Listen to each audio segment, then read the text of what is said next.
sa Papa Dudut Stories, ikaw ay hindi nag-iisa.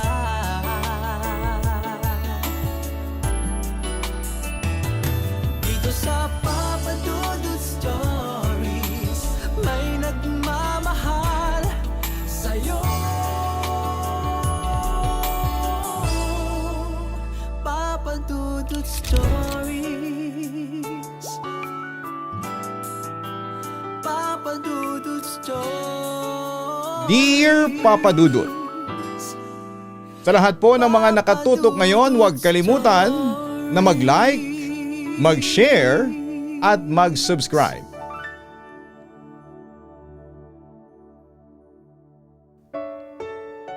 May kasabihan na kung ano ang puno ay siya rin ang bunga. Ibig sabihin kung anong ugali at kapalaran natin sa kasalukuyan ay meron tayong pinagmanahan. Maaring nakuha natin yon sa ating mga magulang o impluwensya ng mga tao sa ating kapaligiran. Kaya nga mahalaga na kung magmamana sa atin ng mga anak natin ay kabutihan na ang manahin nila. Dear Papa Dudut, good day po sa inyo at sa mga masugid ninyong tagapakinig ng programa ninyong Papa Dudut Stories. Tawagin niyo na lamang po ako sa pangalang Janina, 32 years old, dating taga Tondo, Maynila. Pero ngayon ay naninirahan na rito sa Cebu. Sa kasalukuyan ay meron na akong 4 na anak at kapapanganak ko pa lamang sa bunso ko ngayong taon. Noong 2025 ko lamang nadiskubre ang programa ninyong ito sa radyo. Una akong nakapakinig ng horror stories at masasabi ko na talaga namang napukaw noon ng husto ang atensyon ko. Mapili ako sa mga kwento sa radyo at online na pinakikinggan. Pag boring na sa umpisa pa lamang ay otomatiko nang nililipat ko o di kaya ay pinapalitan ng ibang kwento. Pero ibang storya na tinatambok ninyo sa inyong channel. Lahat ay magaganda at kapupulutan ng aral at inspirasyon sa buhay. Yon ang dahilan kaya naisipan kong sumulat sa inyo at nagbabaka sakali na mabasa ninyo ang sulat ko upang maitampok ang kwento sa channel ninyo. Hindi ito horror kundi drama. Papa Dudut, magsisimula ang lahat noong high school pa lamang ako. Panganay ako sa 4 na magkakapatid pero lumaki ako sa piling ng aking lola. May iba na kasing asawa ang nanay ko noong mga panahong yon. At ayaw ko namang makisama sa kanya dahil hindi ko kasundo ang tatay-tatayan ko. Kaya nag-decide si mama na iwanan ako kay lola kasama ang pangatlo kong kapatid na babae na si Jenny. Kung tatanungin ninyo kung nasaan ang tatay ko ay matagal na siyang pumanaw. Ang totoo ay hindi ko na nga siya nakita ng personal at tanging sa mga larawan ko na lamang binabalikan ang mga ala-ala niya. Baby pa lamang kasi ako noong nagkaroon ng malubhang sakit ang tatay na ikinamatay niya. Tapos nung 5 taong gulang na ako ay nag-asawa si mama at nagkaanak. Yun si Cyrus, ang pangalawa naming kapatid ni Jenny. Pero 1 taong gulang pa lamang noon ang kapatid namin nang maghiwalay ang mama ko at ang tatay ni Cyrus. Makalipas ang 2 taon ay muling nagkaroon ng kinakasama si mama at yun nga ang tatay ni Jenny. Papa Dudut, tumagal din ng 6 na taon ang pagsasama nila bago sila naghiwalay. Makalipas ang 8 buwan ay nakilala naman ang mama ko sa pinagtatrabahuhan niyang hotel bilang receptionist, ang tatay ng bunso at pang-4 naming kapatid na si Ethan. Sigurado ako na naiisip ng mga tagapakinig natin na hindi mababakante ang mama namin sa lalaki. Pero totoo yon dahil katuwiran niya. Siya naman ang nilalapitan ng mga lalaki. Kaya anong magagawa niya? Kung ilalarawan ko si mama ay masasabi ko na maganda rin naman siya. Maputi, makinis ang balat, merong pares ng magaganda at nangungusap na mga mata. Matangkad at balingkinita ng pangangatawan kahit na ilang beses nang nanganak. Magaling ding makisama at manalita ang mama namin. Kaya imbis na mangunsumi dahil naging tampulan ng chismis ang pamilya nila lola noong araw dahil puro raw panganay ang mga anak ni mama, hinayaan na lamang niya ang anak niya sa kung anong gusto nitong gawin sa buhay niya dahil nasa tamang edad na siya. Bukod doon ay hindi naman nangabit si mama. Wala siyang inaapakang tao. Nagkataon lang talaga na hindi mabubuting lalaki ang mga sumusunod niyang nakilala pagkamatay ng tatay ko. Fast forward. Dahil nga lumaki ako kay lola ay naging protective siya sa akin. Mahal na mahal kami ni lola. Todo alaga siya sa amin ni Jenny noong araw. Halos ayaw niya kaming padapuan sa lamok. Bali, pinapadalhan na lamang siya ni mama at ng ilan niyang mga anak na nasa ibang bansa ng panggastos para sa amin. Kasama na doon ang bayad sa nirerentahan naming apartment, tubig at kuryente at pambili ng pagkain. Nagtulungan na lamang din sila para mapag-aral kaming magkakapatid. Bagaman may kaunting kaya ang pamilya nila lola ay namuhay pa rin kami ng simple. Papadudot kahit na pinalaki kami sa pagmamahal ni lola. Masasabi ko na meron pa rin kulang sa pagkatao ko. At yun nga ang kalinga at gabay ng sarili kong ina. Pero hindi naman ako galit sa kanya. Dahil mas pinili niyang samahan ang tatay ng bunso naming kapatid kesa sa amin ni Jenny. Sa abot ng makakaya ko. Inunawa ko pa rin ang pinanggagalingan niya. Kaya nga binuhos ko na lamang sa ibang bagay ang aking atensyon. Habang lumalaki ako. Masasabi ko na talentado naman akong tao dahil mahusay akong kumanta at sumayaw. Magaling din ako mag-drawing at malimit na sumali sa mga patimpalak tulad ng poster making noong nasa elementary at high school ako. At pinagmamalaki kong sabihin na nananalo rin naman ako. Mataas din naman ang marka ko sa klase dahil mabilis akong makaunawa ng mga pinag-aral namin. Sa katunayan ay consistent honor student ako noong elementarya.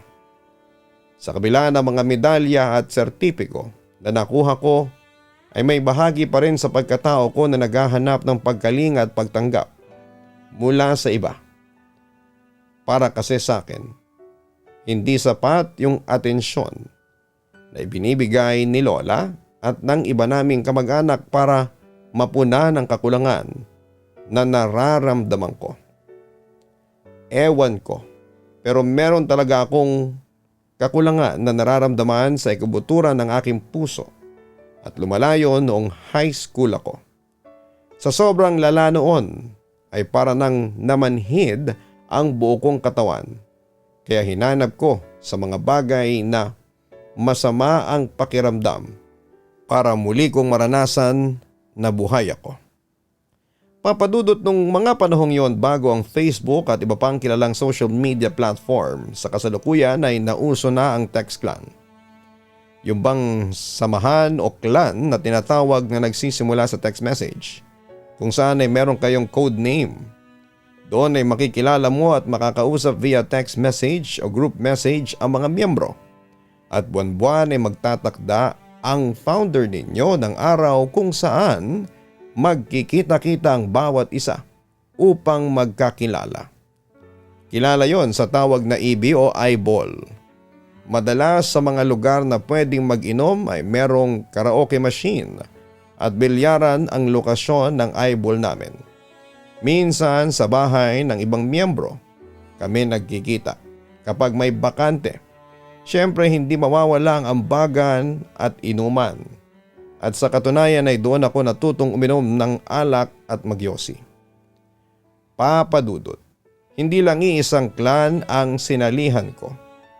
Di lang din dalawa kundi minsan ay hindi yon bababa sa 5. Marami akong nakakausap sa text kaya madalas ay mapuno ang memory o storage ng gamit kong cellphone. Lagi na rin akong puyat dahil inaabot ako ng madaling araw kaka-text. May mga pagkakataon pa nga na palagi akong nakikita ni Lola na dilat pa ang mga mata imbes na dapat ay tulog na. Janina, bakit gising ka pa? Anong oras na o? Tanong ni Lola matapos makita ang ilaw mula sa aking cellphone. Tuwing madaling araw kasi ay naiihi siya at naririnig ko ang mga yabag niya. Kaya mabilis kong pinapatay ang cellphone ko at nagtutulog-tulugan. Sinisilip niya kasi kami sa mga kwarto namin. Pero noong oras na yon ay napasarap kami ng kwentuhan ng ka-text ko. Kaya hindi ko napansin na bumangon na pala si Lola para umihi. Nahuli niya tuloy ako. Sorry po la, matutulog na po ako, sagot ko. Hindi na ako nangatwiran dahil hindi rin naman ako mananalo kay Lola. Para kasing machine gun ang bibig niya at ayoko namang masermonan ng madaling araw dahil tiyak na sasakit lang ang ulo ko. Abay dapat lang, dapat nga kanina mo pa yung ginawa. Hindi yung ngayon ka lang matutulog may pasok ka pa mamaya. Paninermon niya. Pinilit ko na lamang na pumikit ng oras na yon para makatulog na kahit ng totoo ay hindi pa ako inaantok at kating-kati akong kunin ang aking cellphone para replyan ang ka-text ko. Mapadudot tuluyan na akong naimpluwensyahan ng mga kaklan ko na magbisyo kaya naman noong nalaman ni Lola na nawili na ako sa pag-inom ng alak at paninigarilyo ay gano'n na lamang ang iyak niya at panghihinayang sa magiging hinaharap ko.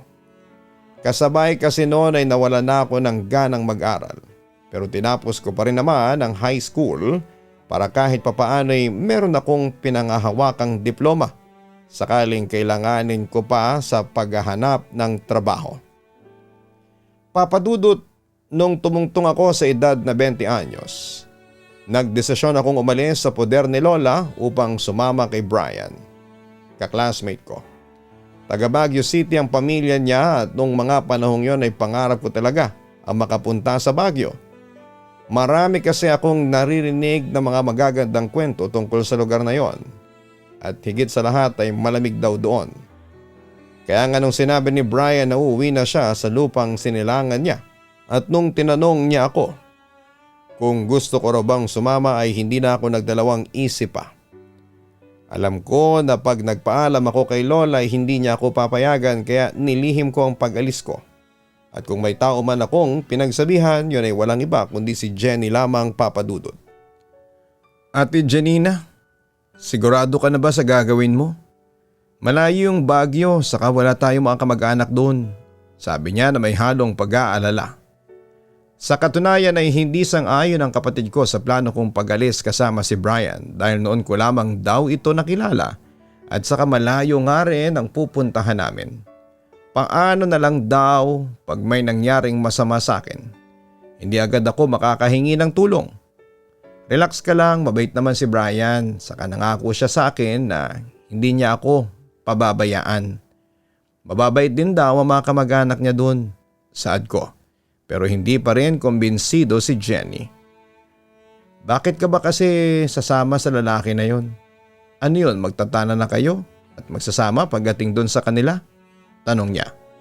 Napangisi ako sa sinabing yon ng kapatid ko. Matalino talaga siya at magaling bumasa ng sitwasyon. Kahit na hindi ko direktang dinedetalye sa kanya ang lahat. Parang gano'n na nga, sagot ko. Nakita kong bumagsak ang balikat ni Jenny pero wala na siyang nagawa dahil ako pa rin ang masusunod. Sinabihan ko na lamang ang kapatid ko na magtiwala sa desisyon ko dahil hindi na rin naman ako bata. Alam kong nag-aalala siya para sa kaligtasan ko pero malaki na ako. Nasa tamang edad na ako upang magdesisyon ng pangsarili. Bukod doon ay desidido ako sa gagawin kong pag-alis kasama si Brian. Ang totoo ay nagugustuhan ko na rin naman siya. Mabait kasi siya, maalalahanin at marami kaming bagay na pinagkakasunduan. Kapag kinakausap ko si Brian, walang dull moments at pakiramdam ko ay kompleto ang puso ko. Kaya nga kung yayayain niya akong magsama upang bumuo kami ng pamilya, sino ako para humindi, hindi ba? Bagaman plano ko rin talaga na maghanap ng trabaho sa Baguio, mag-ipon ng pera at pagbabakasyonin doon ang kapatid ko. Papadudot, mabilis na lumipas sa mga taon, nasa Baguio City na nga kami nakatira ni Brian. At tulad ng inaasahan ay nagsama kami at nagkaroon ng mga anak. Pero hindi naging smooth ang pagsasama namin dahil totoo ang kasabihan na makikilala mo ang isang tao kapag nakasama mo na tumira sa iisang bubong. Doon ko kasi nalaman na may pagkabayolente pala si Brian. Ibang-iba sa Brian na nakilala ko noon sa text clan na maalaanghel at mabuting tao. Mabigat pala ang mga kamay niya at matalim ang dila. Manipulative din at may pagkababaero. Kaya ang dami ko ring iniluha habang kasama siya. Pero dahil nga sa may mga anak na kami ay hindi ko siya magawang hiwalayan. Papadudot, umabot na sa punto na parang gusto ko na lamang magpakamatay. Masyado rin kasing siloso si Brian. May sa ilang beses niya akong kinukulong sa kwarto ng bahay namin para lang hindi makita ng ibang tao dahil lapitin talaga ako ng mga kalalakihan. Mana kasi ako sa mama ko. Masasabi ko na maganda rin, kaya naman binabakuran ako ng malala ni Brian. Hirap na ako ng mga panahon na yon, lalo noong nagbubuntis ako sa pangalawa naming anak. Halos ayaw niya kasi akong palabasin para lamang makapagpa-check up. Brian, ano ba? Magtatatlong buwan na tong baby natin sa tiyan ko pero hindi pa rin na-check up ng doktor. Ano bang plano mo sa amin ha? Naiiyak kong tanong sa kanya.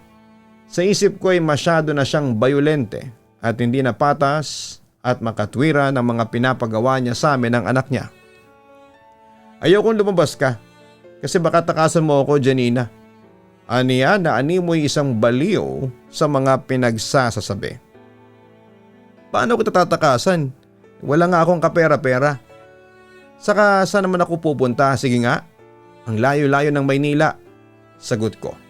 Hindi ko na napigil ang maiyak dahil sa hirap ng sitwasyon ko. Kasabay pa noon ang takot at pag-aalala para sa baby na nasa sinapupunan ko. Ano bang plano mo sa amin ng anak mo ha? Gusto mo bang mamatay kami? Kaya hindi mo ako pinapayagang magpa-check up?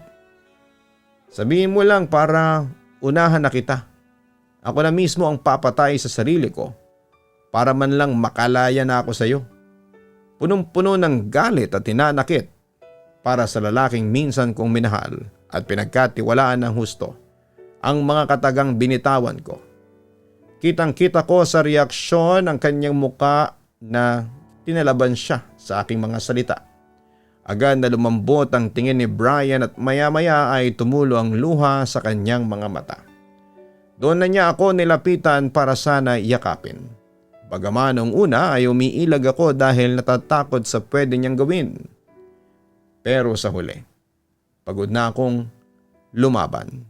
Hinang-hina na ako kaya nagpaubaya na lamang ako. Hinayaan kong yakapin ako ni Brian at pagod kong pinakinggan ang paghingi niya ng kapatawaran. Noong mga sumunod na araw, kasama niya ako nagpa-check up sa ospital. Mabuti na lamang dahil malusog naman ang baby namin kaya agad nawala ang pag-aalala sa puso ko at napalitan ng kapanatagan. Pero kung akala ninyo ay tuluyan nang nagbago si Brian, diyan kayo nagkakamali. Dahil habang tumatagal ang aming pagsasama, ay mas lumala ang ugali niya. Nandun pa rin yung naranasan kong ikulong dahil hindi niya mapatay-patay sa sarili ang matinding selos na akala mo naman talaga ay plano ko siyang iwanan.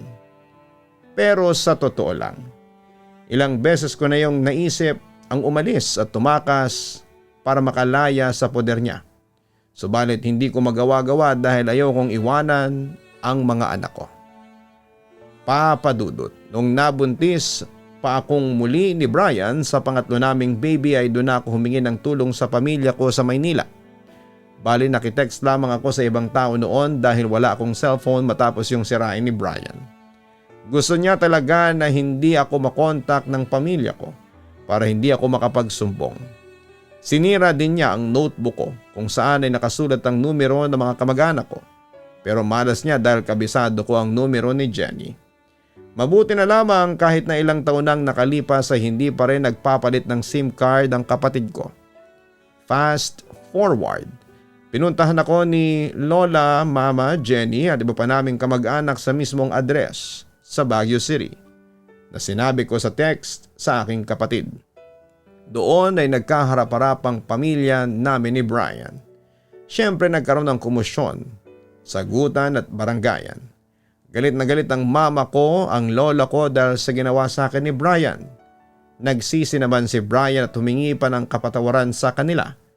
Matapos mamanik luhod ito, pero hindi siya pinatawad ng mama at lola ko. Nagbanta rin ang mga kamag-anak namin na ipapakulong siya kung hindi ako papayagang makabalik sa Maynila kasama ang aming mga anak.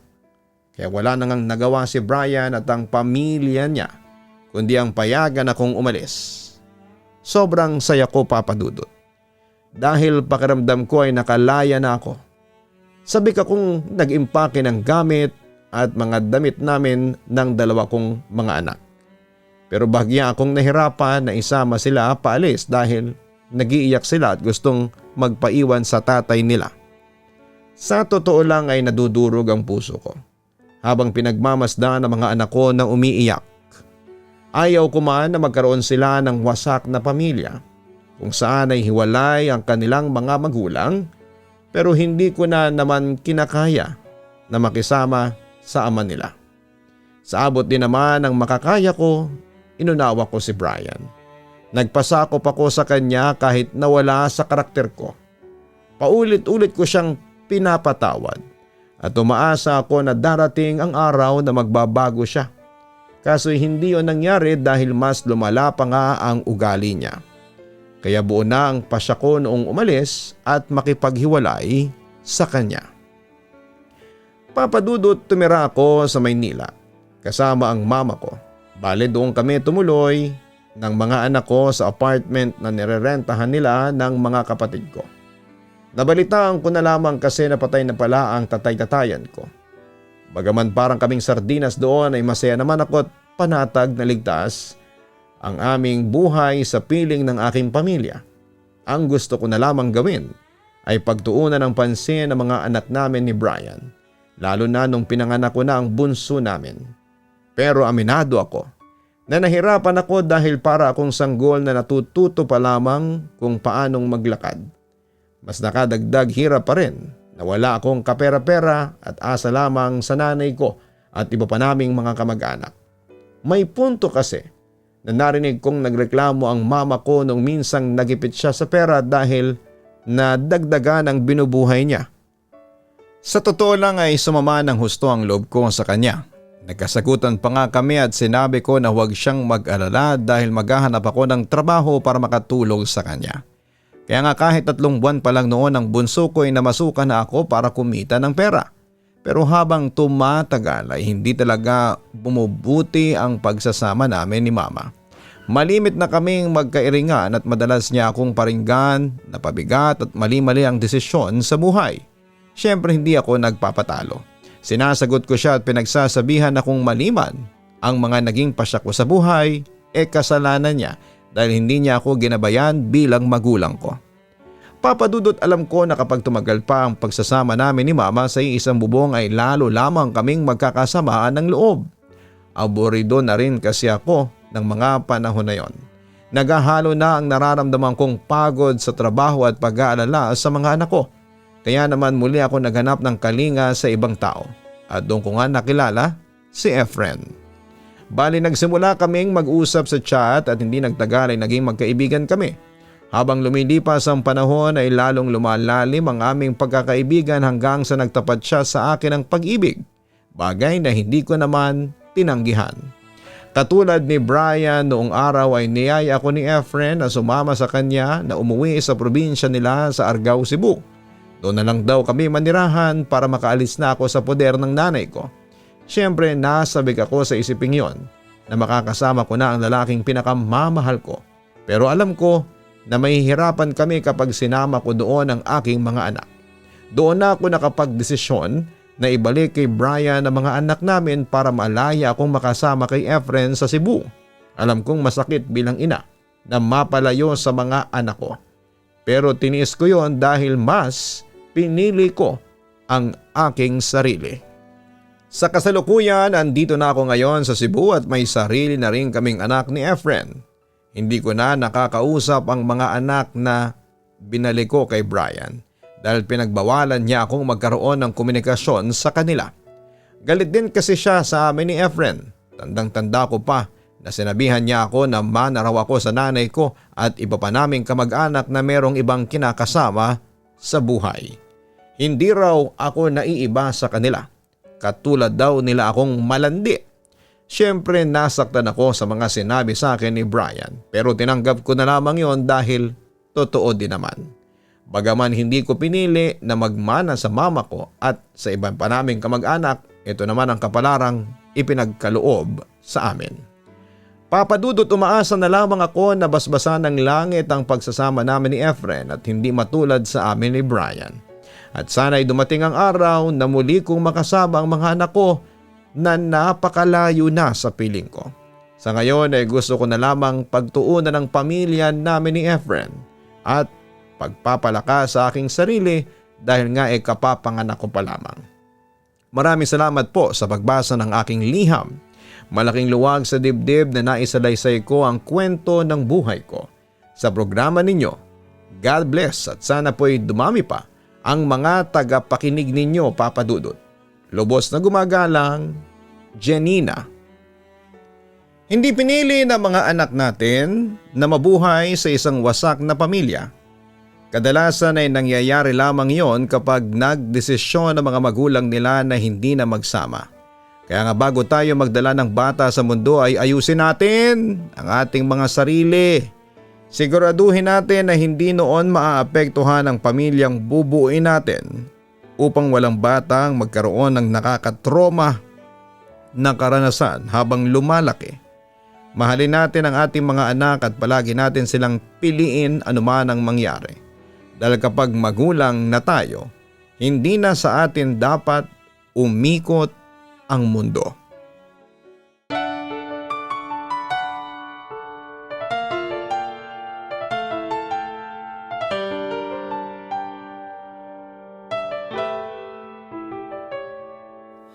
Ang buhay ay mahiwaga, laging may lungkot at saya. Sa Papa Dudut Stories, laging may karamay ka.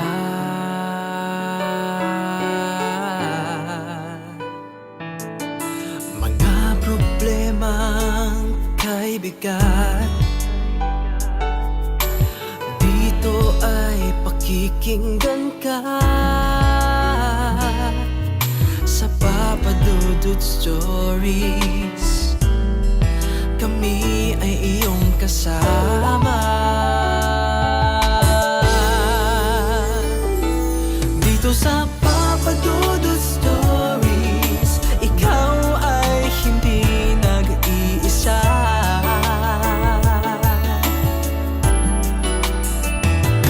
Dito sa Papa Dudut Stories, may nagmamahal sa'yo. Papa Dudut Stories, Papa Dudut Stories,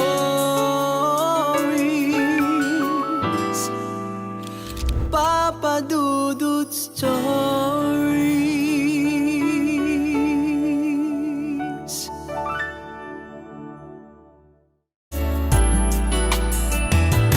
Dito sa Papa Dudut Stories, may nagmamahal sa'yo. Papa Dudut Stories, Papa Dudut Stories, Hello mga ka-online, si Papa Dudut po ito. Nag-enjoy ka ba sa ating kwento ngayong araw? Huwag kalimutan na i-share, mag-like at mag-subscribe. Maraming salamat po.